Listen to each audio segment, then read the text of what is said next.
Mesdames, Messieurs, peuple congolais, chers membres de la diaspora, individuellement et collectivement, du nord au sud, de l'est à l'ouest et au centre, tant au niveau citoyen qu'intellectuel, politique, militaire, religieux et ou spirituel, je vous informe qu'en cette fin de mois de juillet 2024 et à l'approche du 15 août, date de l'anniversaire de nos pseudo-indépendances.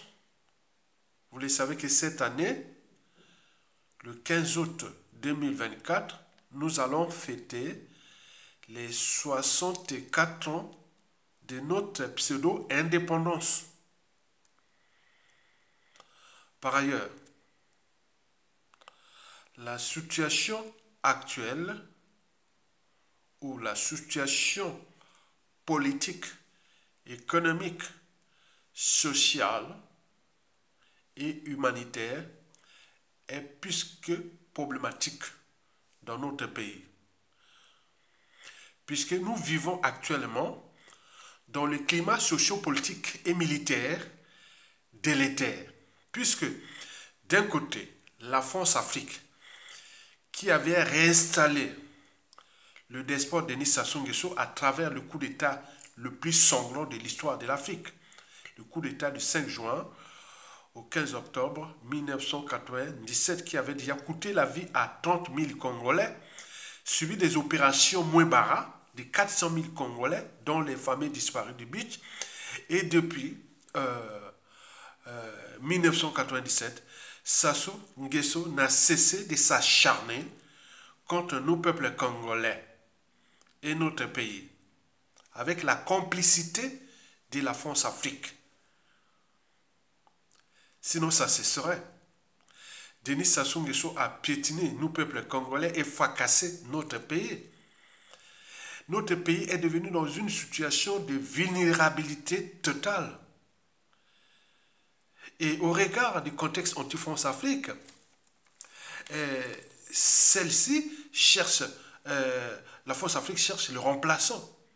Mais il n'y parvient pas, puisque le mal est fait. Depuis 1997, nous sommes l'unique pays d'Afrique où la France, à travers son cheval de Troie, la France-Afrique, avait trouvé en terre africaine la terre promise des crimes. Puisqu'il y a un despote qui est là, Denis Sassou Nguesso, qui ne cesse de massacrer, de piétiner, de tuer, et etc. Au regard du capital décès, au regard du nombre d'exilés, au regard des prisonniers politiques, nombre de prisonniers politiques, au regard du nombre d'assassinés. Et la France, à travers son cheval de Troie, la France-Afrique, continue à jouer, à faire le con, à jouer au con. Donc nous sommes dans une situation de vulnérabilité politique, sociale, géopolitique, jamais constatée depuis les pseudo-indépendances. Donc, quelque part, Denis Sassou Nguesso a fait son boulot. De négrier des services, de la pièce maîtresse de la France-Afrique. Puisque l'enjeu est que nos pays soient vulnérables. Donc nous sommes dans une situation de vulnérabilité où Sassou Nguesso, avec la France-Afrique, a dit « Fais ton boulot ». Donc vous imaginez, avant 1997, nous étions pas plus de 10 000 Congolais à l'étranger. Regardez, ils sont plus presque 1 million. Mais pour qu'est-ce qui s'est passé dans un riche pays où il y a des savanes, des forêts, du tout à gogo, de l'eau, le bassin du Congo, le plus arrosé du monde. On a l'océan, on a tout. Mais comment les Congolais, puisque les Congolais sont désormais à l'étranger et devenus des apatrides, et au pays là-bas, ils sont devenus des étrangers dans leur propre pays, il s'est passé quelque chose. La France-Afrique a laissé faire. Puisque la France, on entend la France partout, c'est les droits de l'homme et des citoyens, la France partout, ils parlent la voix de la France par-ci, par-là dans le monde. Mais nous, il y a un souci. Donc, quelque part, Sassou Nguesso a très bien géré une colonie. Une colonie est faite pour être exploitée. Mais, attends, historiquement, la France exploitait en Afrique. On ne tuait, on ne laissait pas libre cours à quelqu'un de tuer. Donc, nous sommes dans la situation où la France-Afrique ne sait plus à quel sein se vouer. Parce que elle avait pris pour terre promise le Congo comme la terre des crimes, France, Afrique et autres. Et ça, on a fait le boulot et il est là.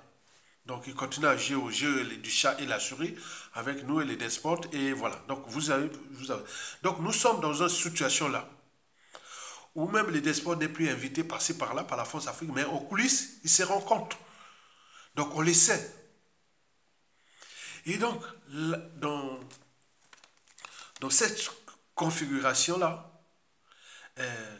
le climat anti-France Afrique est tel que au Congo-Brazzaville, on en parle du Mali, du Burkina Faso, du Niger, mais au Congo, non.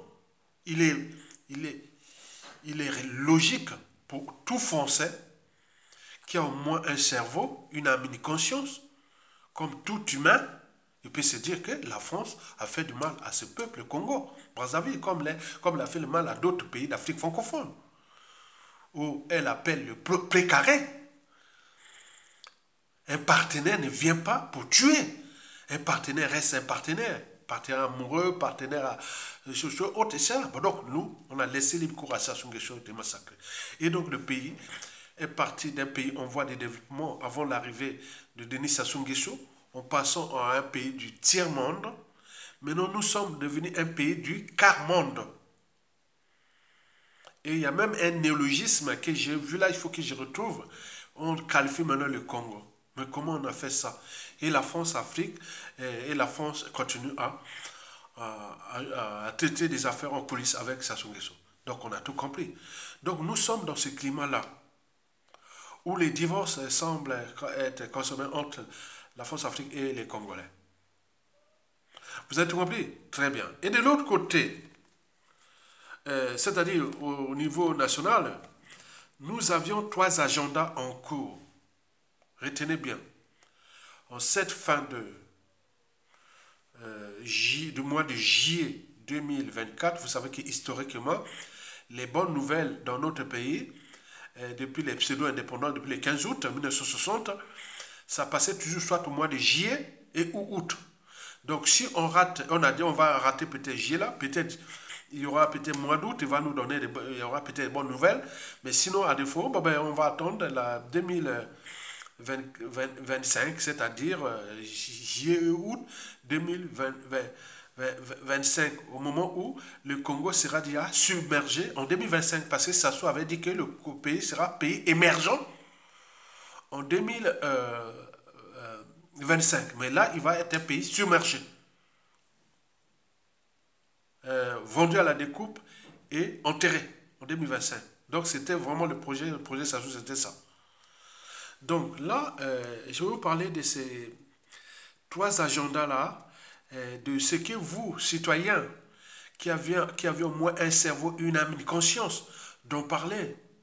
Et nous faisons là le devoir des citoyens, les sons du patriotisme. Parce que moi, comme tant d'autres, quand je pense à ma maman qui est là-bas, quand je pense à tout le monde là-bas, donc je veux que les gars là partent pour qu'on puisse même voir nos proches et autres qui sont en otage là-bas, qui souffrent vraiment tout le monde. Maintenant, quand les illuminés, les attardés et autres viennent croire que nous sommes comme si nous, on est étrangers, on a dit à vomir notre pays. Non, on pense tous les jours à notre pays. Et donc les gens ne savent même pas ça, les ignorants, les idiots, les indigènes esclaves, ils ne savent pas le sens de la citoyenneté. Et donc là, je vais vous en parler de 3 agendas qui, dès aujourd'hui, jusqu'à la fin peut-être de l'année, ou même d'abord jusqu'à la fin août, donc on va suivre ça en fonction du temps. C'est comme on suivait le lait sur le feu. Nous suivions Sassou Nguesso et la France-Afrique et tous les combines et tout compagnie comme on suivait le lait sur le feu. Parce que Sassou Nguesso et la France-Afrique sont venus nous faire du mal à nous, peuple congolais, et à notre pays. Donc on le suivait, le contexte, la situation, comme on suivait le lait sur le feu. Donc nous avions aujourd'hui 3 agendas et que je vais vous décrire ici. Le premier agenda, c'est surtout celui de la santé euh, du despote et la conservation du pouvoir. Donc, je vous l'ai dit que Denis Sassou Nguesso a entre 84 ans et 85 ans. Il fait plus ses nuits, il est malade, tout le monde dit voilà, malade, malade, voilà. Donc, il n'a jamais de fumée sans feu. D'autant plus qu'il a tué, tué, tué, tué. Donc, tu peux tout fouiller sauf sa conscience. Donc, il fait des cauchemars et tout compagnie. Ça, c'est la première étape du purgatoire qui est déjà en cours. Et donc, il y a aussi les enjeux de la conservation du pouvoir. Puisque Denis Sassou Nguesso avait dit à un proche, lors des hold-up de 2016, qu'avec les crimes que j'ai commis dans ce pays, si je quitte le pouvoir, je suis un homme mort. Je ne fais confiance à personne dans ce pays. Retenez bien, Sassou ne fait confiance à personne dans ce pays. C'est pourquoi il en abuse des moyens de l'État à travers ces 6 piliers de la conservation du pouvoir, dont son idiotie, ses mensonges, sa mégalomanie, le cynisme, la corruption et la ruse. Donc il joue à ça. Et donc il distribue les postes, les fonctions et l'argent comme les bonbons pour qu'ils se maintiennent au pouvoir.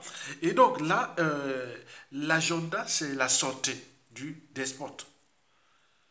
Et ses stratégies de conservation du pouvoir. C'est ça qu'il faut suivre. Et puisque je vous l'ai dit, répété plusieurs fois, imaginez que Sassou Nguesso, avec ce qu'il a fait depuis les assassinats du commandant président Marwan Gwabi, du président Massamba Deba, du cardinal Emi Biaïda, et tous ces cadres militaires du nord, du sud, de l'est à l'ouest, et civils, et politiques, et intellectuels, tout ce qu'il a tué, les crimes de masse, les coups d'État, que ce soit constitutionnel, que ce soit politique, les hold-up électoraux, les assassinats de masse et tout. Il a fait ce qu'il voulait. Je vous dis, ça se part sans être humilié ni jugé. Donc, retenez bien, les visionnaires seront toujours en avance leur point. Ça va se répéter. Parce que déjà la France-Afrique n'aura pas de marge de manœuvre au niveau de l'Union européenne, des Nations Unies, de point de parler qu'il y a un tordu congolais qui règle ses comptes de ce qui s'est passé à Sassou Nguesso. Puisqu'elle a laissé Sassou Nguesso faire du mal à un peuple. La France, avec son droit de veto, avec ça, n'aura pas à intervenir. Sinon, le Congolais aurait déjà compris. Donc, il faut en tenir compte de ça. Je dis que si Sassou part sans être humilié, ni jugé, payer la rançon de la gloire, comme l'a eu la plupart des dictateurs, ont toujours payé la rançon de la gloire. On a vu Alpha Condé, Ali Bongo, on a vu les Mobutu, on a vu Diami Dada, on a vu tout ça. Mais tout ce monde n'en a pas fait ce que Sassou a fait. Sassou a fait vraiment à fort. Demandez tous ces dictateurs qui sont passés, est-ce qu'ils ont tué des présidents? Non, il n'y a que Sassou. Et là, il va partir comme ça. Et que le monde est comme ça. Rien ne se crée, rien ne se perd, tout se transforme. Non, vous avez tout compris. Donc, là, on s'inquiète de sa santé.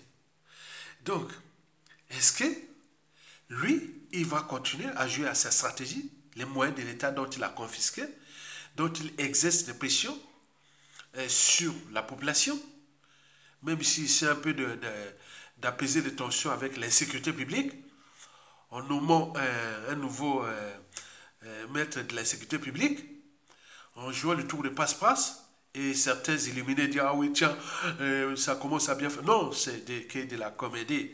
Parce que dans toute organisation, quelle soit État, entreprise ou association, lorsqu'il y a un dysfonctionnement, c'est celui qui a la tête qui en est responsable. Le poisson pourrit toujours par la tête. Si on n'enlève pas la tête de ce poisson pourri, tout est pourri. Donc Sassou doit partir. Il peut changer de ministre de la Défense. Il peut changer de patron de la police, la gendarmerie, le premier ministre, le gouvernement et tout. Il peut changer, ça ne sert à rien. Tête est pourrie, c'est la tête qui doit d'abord dégager, après on verra. Sinon, continuer à jouer avec ce jeu, mais tôt ou tard, le peuple a son dernier mot et les derniers jugements. Donc, le premier agenda en ce moment-là, où nous sommes là, c'est la santé du despote. Et donc, il y a des colporteurs de ces tensions qu'il apporte, ah oui, il risque de mourir et autres. Je vous l'ai dit, s'il meurt, frottez les mains, que demain, vous aurez, comme j'avais parlé d'Adolf Hitler, quand la France l'avait humilié avec ses alliés à la fin de la Première Guerre mondiale, le 11 novembre 1918, qui aurait pensé que 22 ans après, en juin 1940, Hitler allait humilier la France. Et nous aussi, qui dit que dans 5, 10, 15, 20 ans, pas loin, il y aura un qui va s'acharner contre ces clans, ces mondes-là, tout, yo, Bouya, Tikapika et tout, qu'on peut dire, mais qu'est-ce qui s'arrive? Même au niveau des administratifs, au niveau des institutions, au niveau de l'État, il y aura beaucoup de choses qui vont se passer. Donc si on ne règle pas ça maintenant, tant pis, il n'y a pas de souci. Il a eu le temps de faire ça, mais il n'avait pas de monopole de faire ça. Et donc nous avions tant de tordus dans ce pays qui attendent au moment venu. Au cœur de leur lit, quand il se rase le matin, il dit, ah, Sassou a pu faire ça. La France a toléré ça, a laissé Sassou Nguesso détruire ce peuple. La communauté internationale et autres, mais pourquoi pas, voilà. Et d'autres peut-être utiliseront les mêmes méthodes que Sassou Nguesso, mais avec stratégie et méthodiquement. Et vous avez compris. Donc il faut faire attention à nos signaux. Donc l'agenda aujourd'hui, c'est l'agenda du despote qui, la France-Afrique, l'avait laissé libre cours de faire ce qu'il a fait. Et maintenant là, il a des problèmes de santé. Qu'est-ce que ça peut faire? Les gars comme ça doivent déjà être arrêtés maintenant. Qu'est-ce qu'on attend? Arrêter Sassou Nguesso qui soit copieusement humilié pour protéger les clans, la famille de Sassou Nguesso pour l'avenir. Mais si vous laissez ça, tant pis, il n'y a pas de problème. Et donc, vous avez tout compris ça. Donc, l'agenda, c'est l'agenda, la santé du despote qui inquiète le clan, ces dignitaires-là et autres. Et toutes les stratégies de conservation du pouvoir, qu'est-ce qu'ils vont encore faire? Au moment où tous les indicateurs macroéconomiques, le pays est par terre. Le FMI ne viendra pas aider Sassou Nguesso cette fois-ci.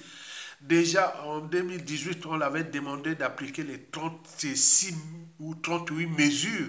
Ils n'avaient jamais appliqué. Ils s'en foutent complètement de ça. Donc ça devient pour lui, le FMI, la stratégie d'avoir un peu de magot pour lui-même. Donc pour le modèle économique, il ne va jamais correspondre avec les mesures du FMI, puisqu'il est capable de gérer un pays. Depuis que ce pays est aux mains de ce gars-là, où le pétrole coule à flot, troisième pays producteur de pétrole. Une population seulement de 5 millions d'habitants. Il y a les bois, les minéraux et autres. Mais comment ce pays-là peut être surendetté comme ça? Et les gens de la merde, il y a un souci. Donc il faut avoir une âme et une conscience pour dire non, il y a un souci. Il y a celui-là, il faut l'enlever, la tête est pourrie, tout est pourri. Donc il joue au statu quo. Et nous allons suivre ce statu quo-là jusqu'à combien de temps encore?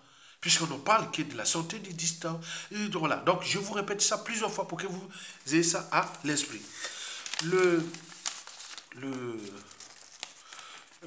Nous, en ce moment, avec les despotes, on joue au jeu du chat et de la souris. Après viendra peut-être celui du gendarme et du voleur. Il nous manque que des gens pour dire on le suit dans la rue. Ça, on n'a que peur les Congolais dans la rue. Parce qu'il ne pourra plus tuer 10 000 Congolais dans la rue. C'est ça, on nous manque que ça est dans la rue. C'est là qu'il a peur. Il a peur de la tous, les Congolais dans la rue. Avec les médias et les réseaux sociaux, on va commencer par quoi? Au moment où il y a dérèglement politique et militaire dans le nord et dans la Kivette, les problèmes de Tibi dans le nord, des ambitions des uns et des autres. Les victimes, là, et tout ça du nord, là, ils voient leurs familles mourir comme ça, surtout dans les quartiers nord de Brazzaville, dans la boue, mais servir sa solution, pourquoi? On serait venu sur terre pour servir un être qui n'est que de passage sur terre, il va nous laisser de merde, et vous êtes joué quoi? Au colonel, au général, major, au tout compagnie. Non, ça ne veut plus rien dire, il n'y a plus de sens, ni de signification, au regard du droit et de la morale. Vous avez tout compris? Très bien. Donc, nous jouons avec les despotes comme on joue au jeu du chat et de la souris. Nous sommes en chien de faïence. Parce qu'il y a des méchants dans ce pays. S'ils l'attrapent, mais ce n'est pas possible. Donc, il y a des gens qui vraiment, ces gens-là, mais attends. Donc, vous avez tout compris. Le deuxième agenda sur toi qu'il faut suivre d'ici la fin août, ou même au-delà, hein, parce que nous suivons le climat sociopolitique comme on suit la météo. Hein. Là, il y a le soleil, il y a les nuages qui arrivent. Donc, on suit ça comme ça. Regardez bien pour expliquer les Congolais du monde. Pourquoi vous faites la vidéo? Nous suivons le processus de la chute de Sassou Nguesso ou le climat sociopolitique au Congo comme on suit la météo.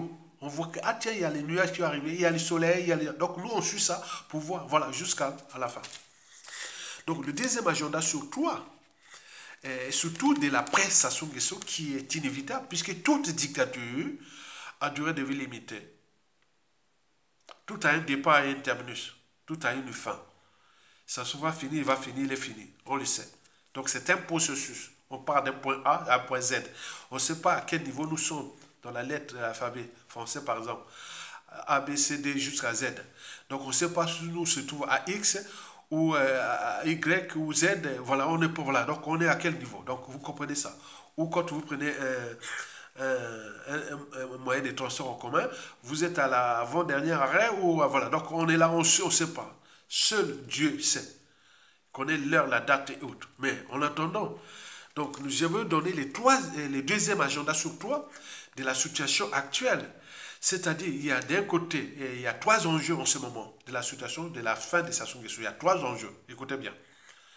Est-ce que Sassou est à Koufi, où il est mort, ou on l'arrête, ou point. Hein? Ok? Très bien. Il y a trois enjeux en ce moment. Si vous entendez que Sassou est mort, ou Sassou est point, tout ce qu'il a, il n'est plus là. Voilà. Donc, il y a trois enjeux. Le premier enjeu, c'est au niveau du clan. Le deuxième enjeu, au niveau du Parti congolais du travail, le parti au pouvoir. Le troisième enjeu, c'est au niveau des armées. Retenez bien. Le clan, le parti au pouvoir et les armées. Explication. Allons d'abord voir au niveau du clan. Le clan est déjà divisé pour la guerre de succession. Il y a plusieurs écuries. Mais sauf que si Sassou Nguesso part et il y a un membre du clan prend le pouvoir, donc quelque part pour nous, Congolais, donc on vient de valider ce qui s'est passé depuis 1997. C'est-à-dire ce clan-là fait du mal à nos peuples congolais. Donc on s'est dit que nous, dans notre âme et conscience, dans notre lâcheté et de compagnie, on dit on continue le boulot.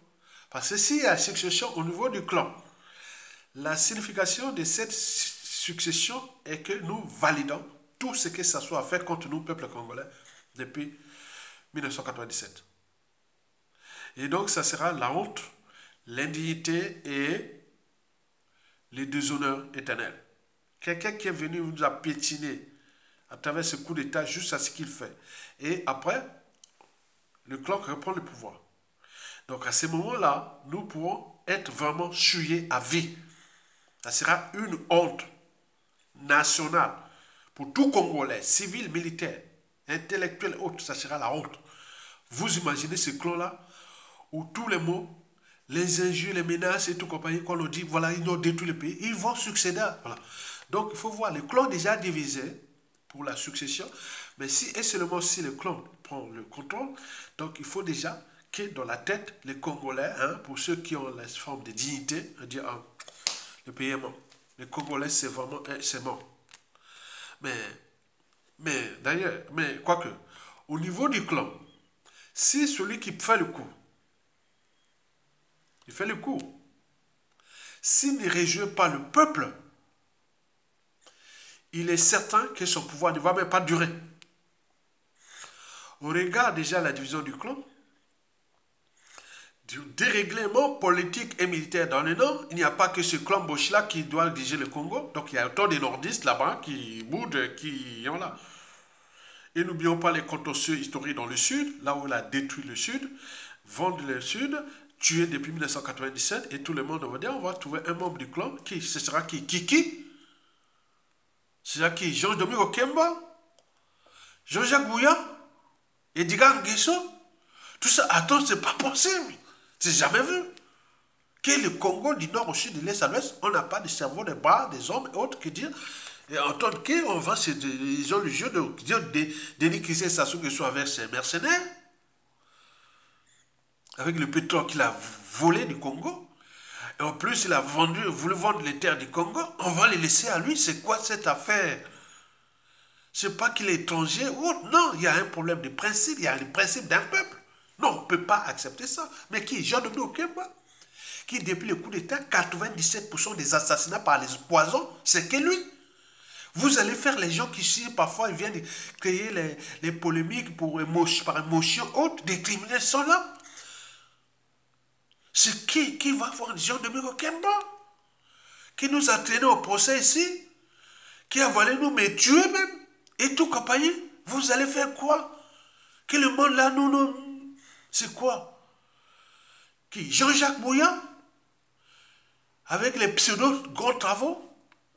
C'est lui qui détient après, après Denis Sassou Nguesso et autres, peut-être c'est le milliardaire qui a caché notre magot au Chine et qui est ici 60%, sous notre pays à 63% de dettes avec la Chine.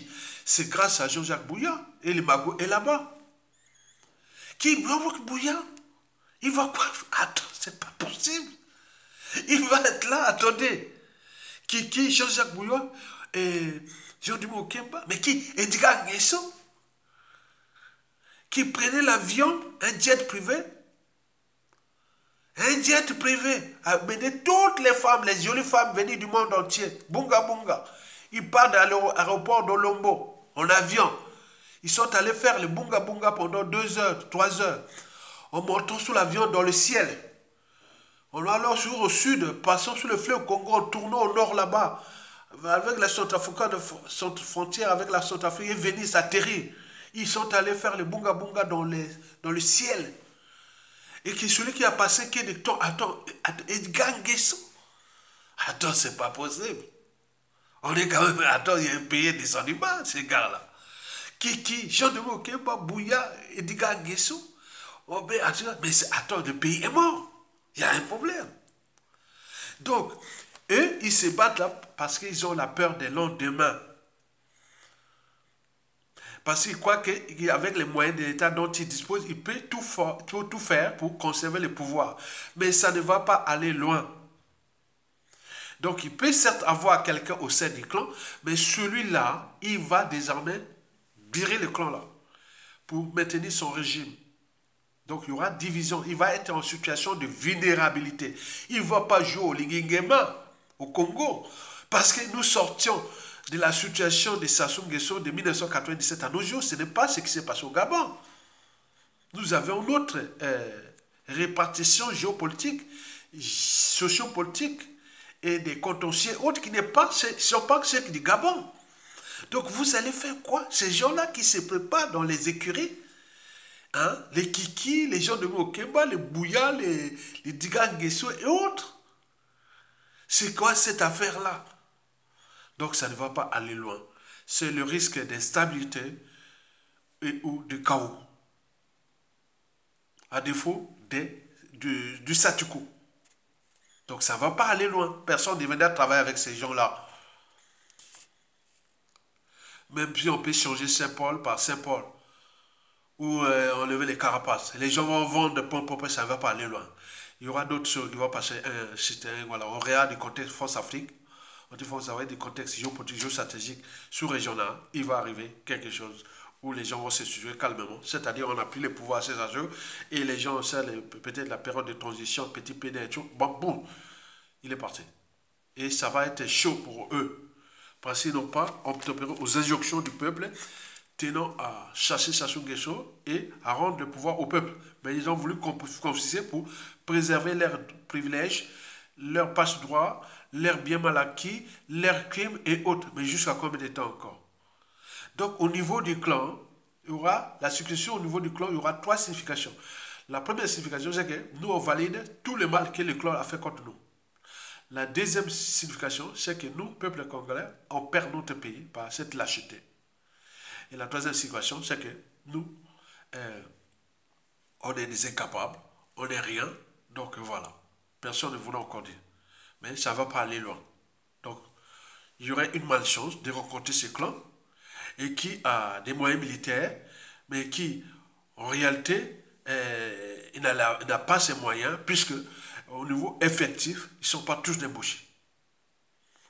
Okay? Même s'il y a quelques mercenaires. Donc, au niveau quantité, il n'y a pas que débauchés. Ils ne sont pas nombreux dans les armées là. Donc, ils savent bien. Donc, ils courent un risque, voilà, de fabriquer un Assimi Goïta, un Assimi Goïta, Ibrahim Traoré et Abderrahmane Tchani. Et on peut multiplier les exemples. Donc, il faut faire attention. La situation est tendue. On a fait du mal à un peuple. Il y a beaucoup qui ont perdu des vies à cause déjà de la gestion opaque des finances publiques, des ressources naturelles, des biens de l'État par ce clan. Donc ils continuent à jouer avec le feu.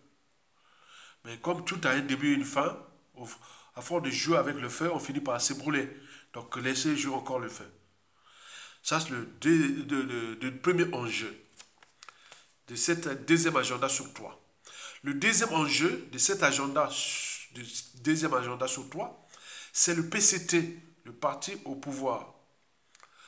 Vous le savez que ce parti est certes au nord, mais ce parti on échappe quelque part au contrôle du clan. Ce serait une bonne nouvelle. On est bien d'accord que ce parti échappe au contrôle du clan. Donc la partie est nord du Congo, c'est-à-dire les Téké et la Kivette, Orboshi et les nordistes ne veulent pas de ce clan. Et donc il y a une fronde politique au nord contre ce clan, dans le Parti congolais du travail. On veut vraiment la succession, mais sauf le clan Sassou Nguesso au pouvoir. Donc ils sont là dans le nord, la partie nord là. Que ce soit c'est les Kouyou, les Makwa, les Tekalima, les Likuba, les Moy, dans la Kivette, les Bunga et les Ngari et tout compagnie. On est bien d'accord? Allez voir du côté des Téké. Les Téké là, hein, des Téké du nord, hein, que ce soit les Bangoulou, les Akouya, les Tekalima, les Ngar, les Mbeti, tout le monde là. Ils n'en veulent plus de Sassou. Combien de fois la partie nord, surtout la Likwala, on veut même la Likwala et même contre la Kivette, qu'ils n'en veut plus des gens de la Kivette. Vous voyez déjà, avec le mal qui s'est passé depuis le coup d'État et où Sassou Nguesso avait roulé la Likwala dans la farine. Et donc là, dans la partie nord là-bas, ça boude. Il y a la fronde contre la succession dans le clan. Mais sauf que le parti n'est pas une force militaire ni quoi que ce soit. On l'a vu en 1977 où le parti aurait pu prendre le pouvoir après l'assassinat du commandant président Marine Gwabi. C'était Jean-Pierre Tshisekedi qui devait prendre le pouvoir. Mais il n'a pas eu la même possibilité parce qu'au niveau militaire, il y avait déjà cette problématique de l'armée au nord et dans la Kivette. Donc Sassou Nguesso tirait les ficelles. Et les anciens de Marine Gwabi. Et donc là, au niveau du PCT, il y a des perspectives, mais il ne faut pas compter sur le PCT. Parce que, bon, ben, certes, le PCT, il y a les militaires du Nord, hein, ils sont des tribus du Nord, oui, ils sont là. Mais ils peuvent passer les messages. Mais les messages, pourquoi faire? Ben, regarde là où se trouve André au commissariat d'État. Il n'était pas au PCT du Nord pour qu'on les laisse en prison sans agir, le PCT. Le général Jean-Marie Michel Mokoko est du Nord, de la Kivette, pour qu'ils l'ont laissé en prison. Donc ça, il ne faut pas prendre ça,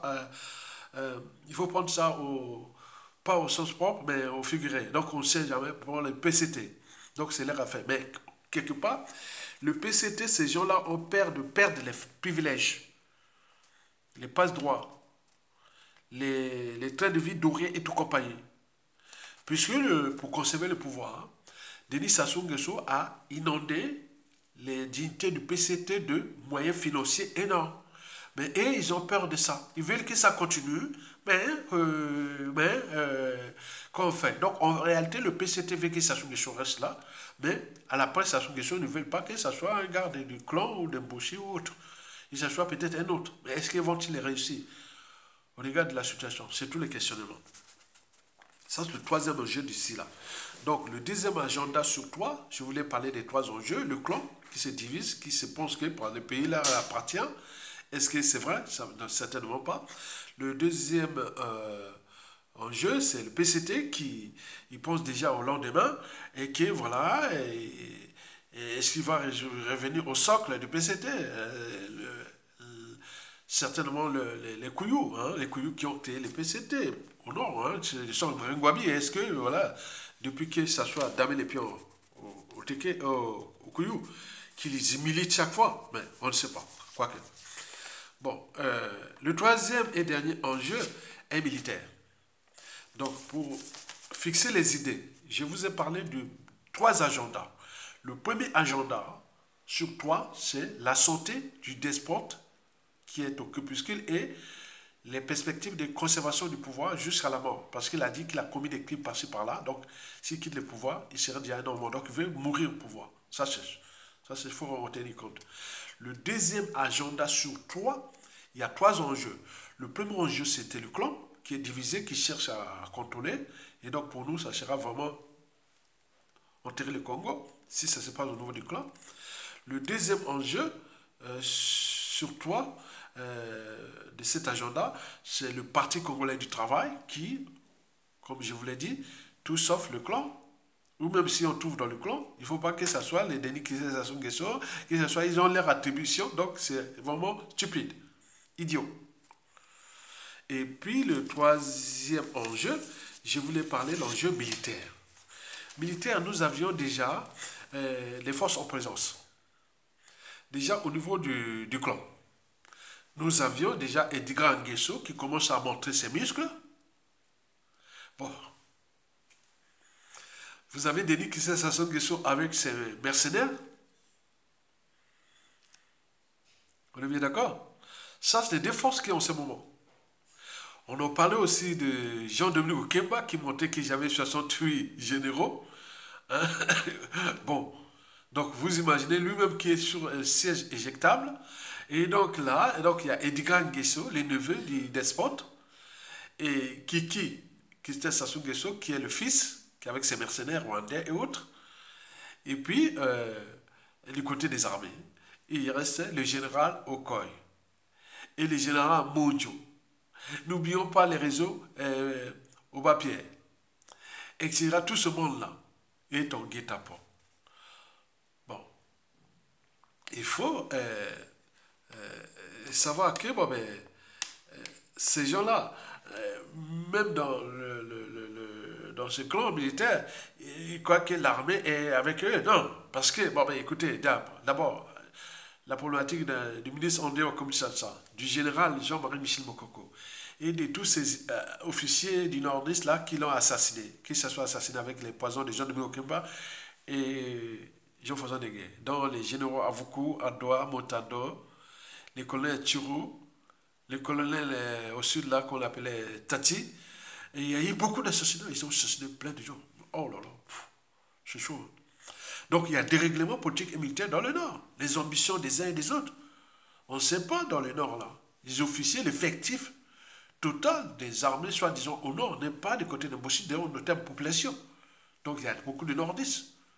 Et donc on ne sait pas où les réseaux des uns et des autres, les influences extérieures, donc on ne sait pas, parce que le clan est grillé, c'est que la France Afrique même, c'est que si ça ne se passe dans le clan, on va vers le statu quo et ou le chaos. Et il y a des gens qui cherchent qu'il arrive au chaos, pour qu'on puisse traiter cette problématique de Bouchi-là. Donc l'armée, tout n'est pas aux mains de Bouchi, hein. On croit que c'est le commandement. Oui, mais ce sont des effectifs, des stratèges et autres. Donc c'est au nord, dans la cuvette. Donc nous, on connaît ces jeux. Donc les enjeux militaires sont là, il faut en tenir compte des problèmes des tribus, des ambitions des uns des autres, et surtout des sens aussi, certains ont encore un peu de sens du patriotisme, de l'intérêt général au sein des armées. Il y a encore qu'une fronde d'armée congolaise, les socles, qui est là, qui pense qu'il faut sauver ce pays-là. Mais ça ne sera pas le pouvoir à travers les kiki, coco, pipi, les gens de Mokemba, les Edgar Nguesso, non, bien au contraire. Mais on ne sait pas les réseaux généraux, comment ils pensent. Lui qui a quand même soutenu Mokoko, il faut lui dire la vérité. Hein. Mais comme lui-même il est pris dans le piège de ça, donc il entoure aussi beaucoup de gens qui sont du Nord, qui sont avec lui, qui disent, écoutez, il faut rejoindre le peuple. Pour qu'on rentre dans une transition, comme disait les Kunju en 2016, et un autre proche du despote, qui a dit, avec les bazars qu'on a fait, libérons Mokoko, on les laisse gérer ces choses-là, vraiment, voilà, parce qu'il y a le consensus, Mokoko du nord au sud, de l'est à l'est, c'est pas le fait que moi je suis calé, que je sais faire tout, mais il faut avoir déjà des couvertures nationales, il faut une autorité nationale, il faut qu'on pense que si tu es là, c'est comme une jurisprudence, c'est comme un papa qui arrive dans une, avec des enfants, les enfants se calment parce qu'il y a papa, quel que soit son statut dans la famille. Voilà, donc des choses comme ça, il y a l'autorité. L'autorité, c'est ça. C'est pas n'importe qui sort comme ça, comme on parle dans la diaspora. Le fait d'être peut-être activiste, résident, qu'on devient président du Congo comme ça, non. Donc il y a une couverture, il y a une puissance, l'âme, l'esprit. Donc c'est ça que certains réseaux comme proches du général Guy Brosson-Croy, ils sont plus sensibles à qu'on libère Mokoko et on dit comme ça, on règle ce problème nord-sud et des contentieux là à travers les intellectuels, les cadres du nord qui sont déjà là dans la diaspora et nous, le gros volume de nos compatriotes du Sud qui sont là à l'étranger et autres, on gère quelque chose, on construit quelque chose dans le sens du droit. Et la suite, voilà, on ne va pas gérer tous les crimes, les contentieux des Sassou Nguesso en un seul jour, parce qu'il a commencé depuis 50 ans. Donc ça va se ressortir comme ça au fur et à mesure, mais il faut déjà calmer l'attention. Donc l'enjeu pour certains réseaux de général Guy Brosson-Croy, c'est libérer le général Mokoko, on comme ça, penser à une transition politico-militaire et à régler ces problèmes vite fait et remettre le pouvoir aux civils dans le bon sens. Et voilà, donc ça, ce sont des perspectives. Donc, de ce qui précède, il y a un risque d'instabilité au moment où ça va tomber, hein, ou tout ce qui peut arriver, ou même du chaos. Parce que ces gens-là ont tout perdu, ils ont tout gagné, ils n'ont plus rien à perdre. Les clans là, toutes certaines personnes. Mais vont-ils s'affronter au peuple? C'est tout le questionnement. Donc, il y a aussi la France-Afrique, donc c'est trois enjeux que j'ai voulu. La France-Afrique est toujours dans le coup, et tire le ficelle derrière et suit l'évolution de la situation. Voilà, donc pour résumer cette première partie, deux premières parties, pour que chacun puisse fixer les idées, avant d'arriver au troisième et dernier agenda. Je vous dis qu'il y a trois agendas. Le premier agenda sur trois, c'est la santé et les stratégies de conservation du pouvoir par Sassou Nguesso d'ici la fin de l'année ou autre, puisqu'il fait confiance à personne. Donc lui, c'est d'abord lui mourir au pouvoir. Est-ce qu'il va-t-il mourir au pouvoir, être enterré avec les honneurs pour avoir pétiné nous Congolais, fracasser notre pays? Et qu'est-ce qu'il va laisser dans ce cadre-là?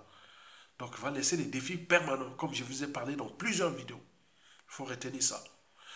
Le deuxième agenda sur trois, c'est celui de la presse Sassou Nguesso qui se dessine, puisque de toute façon, il va partir. Et là, il y a trois enjeux sur le deuxième agenda sur trois. Le clan, déjà divisé, où je ne sais pas tout ce que je vous ai expliqué. Il y a le parti au pouvoir, le PCT, qui a aussi la peur de tout ce qui se passe. Il y a ses pions et autres. Et enfin, le troisième agenda, le troisième enjeu est militaire. Et donc, c'est ça. C'est clanique, politique et militaire. Cet agenda-là. Le deuxième agenda sur trois est clanique, politique et militaire. Clanique parce que le clan, vous le savez. Politique parce qu'il y a le PCT. Et militaire, ce qui, je vous ai parlé, qu'il y a des règlements politiques et militaires dans le Nord. Il risque de se fracasser entre nordistes et autres. Voilà. Donc, au moment où vous venez, vous avez tout compris. Mais la situation de Lingui-Nguema et où Kaka du Tchad ne se passera pas au Congo. Parce que le mal est fait et depuis le coup d'État jusqu'à nous. Donc, les couteaux sont tirés. Donc là, il faut tenir compte de ça. Voilà. Donc, là, en fait, le Congo-Brazzaville est proche, c'est-à-dire l'avenir de nos peuples congolais, de notre pays, est problématique. Au regard des tensions sociopolitiques en cours et militaires et des perspectives politico-militaires qui sont en cours. Ok? Très bien. Donc, dans ce genre de situation, ça peut soit produire le chaos ou l'instabilité ou d'autres personnalités militaires comme on l'a vu au Mali, au Burkina Faso et au Niger. Donc on ne sait jamais. Et enfin, le troisième et dernier agenda est celui du peuple. Vous le savez, sur ce point, je ne vais pas aller en détail. Mais il faut savoir que le peuple a toujours le dernier mot et le dernier jugement. Et dans le peuple, on ne sait pas qui est qui. Parmi ces Congolais, du nord au sud et de l'est à l'ouest, qui m'écoutent, qui sont militaires, qui sont politiciens et autres, on ne sait pas ce qui peut arriver dans des situations-là où les patriotes vont se... Et ça sera la meilleure solution, que les patriotes prennent les responsabilités. Comme disait l'anthropologue Margaret Mead, ne doutez jamais qu'un petit groupe d'individus conscients et engagés puisse changer le monde. Historiquement, c'est toujours de cette façon que les changements se produisent. Et vous avez toujours des gens qui sortent de nulle part, comme on dit, ils sortent comme ça, et ils prennent comme un titre d'ailleurs, au niveau militaire, au niveau politique, au niveau intellectuel et autres, dans tous les pays, du nord au sud, de l'est à l'ouest, et dans la diaspora et autres. Nous voulons être comme ça, on ne sait jamais. Donc je ne suis pas une génération spontanée. Il y a des gens au niveau de cette armée, dans toutes les tribus, des gens qui sont comme Aya. Donc il y a des gens qui pensent comme ça, mais il faut seulement agiter les neurones et désinguer ce système-là, ce régime-là. Donc en résumé, la France-Afrique nous a fait du mal et on se retrouve là. Donc nous sommes comme les Biado là. Mais dans ce genre de situation, ça peut régénérer une nation nouvelle. Parce que ce qui peut arriver, on ne sait pas. Parce qu'on a déjà subi plusieurs chaos. Est-ce qu'on va encore subir les chaos? Non. Donc l'agenda de la presse, ça peut être une régénération du pays. D'où l'intérêt de conscientiser, de former, de mobiliser surtout les bonnes consciences congolaises, civiles, politiques et militaires, du nord au sud, de l'est à l'ouest. Et quand vous voyez les Jeux olympiques à Paris là, hier, donc hier j'étais à Paris là, j'ai vu j'étais à Paris là au moment des Jeux olympiques là. Hier il pleuvait, j'étais tellement mouillé. Et voilà, donc vous voyez déjà ça. Et donc, nous avions des perspectives. Et ces perspectives-là, nous devons les prendre en compte pour qu'on protège notre pays, qu'on régénère une nation nouvelle, que quand lors des Jeux olympiques comme ça, tout ce qui est mondial, quand on voit le Congo, on voit Congo-Brazzaville, on voit des or. Donc, ça donne une puissance. On voit la faiblesse d'un pays, même à travers les Jeux olympiques et autres. On a vu la délégation congolaise, il n'y a même pas d'athlètes. C'était les officiels comme ça, bon, ils sont venus faire leur... Voilà, on profitait de ça. C'est malheureux. Donc, on mesure la valeur, la force d'un pays à travers ces genres d'indicateurs, comme les Jeux olympiques. On voit que le Congo est foutu. Donc, nous devons régénérer une nation nouvelle. Et nous avions les moyens, nous avions les atouts, nous avons la situation, le contexte et tout. Donc, allons seulement à désinguer l'ennemi commun qui doit au moins être humilié pour penser demain. Pour que demain, ça ne se recommence plus. Comme la jurisprudence, ça s'est passé, c'est le plus grand despote criminel de tous les temps de l'histoire africaine. Il a tué 2 présidents. Un cardinal, forcé à l'exil, un paysan élu qui mourut à l'étranger, forcé un candidat qui est élu en 2016 en prison, qui est juste en prison, général Mokoko, et son challenger, tué un candidat lors des présidentielles en 2021, Guy Parfait la côte, enterré ici en France. N'oublions pas qu'il a commis beaucoup de coups d'État constitutionnels. Le socle, le droit, il n'y a plus de droit chez lui. Le droit, c'est pour lui. Coups d'État constitutionnels, les coups d'État politiques, les coups d'État militaires. Mais qui pouvait faire ça? Et nous sommes là comme des moutons en train de passer d'un point de vue existentiel. On serait venu sur terre, vivre ça et mourir bêtement comme beaucoup sont en train de mourir. Et lui, il fait sa vie avec ses hommes. Ces rejetants et autres qui ont pillé, volé ce pays, certainement pas. Vous avez ce droit et devoir d'agir et les punir au moment que vous allez pour le pays et restaurer ce pays. Donc, Olonga, likez, partagez et soutenez la résistance.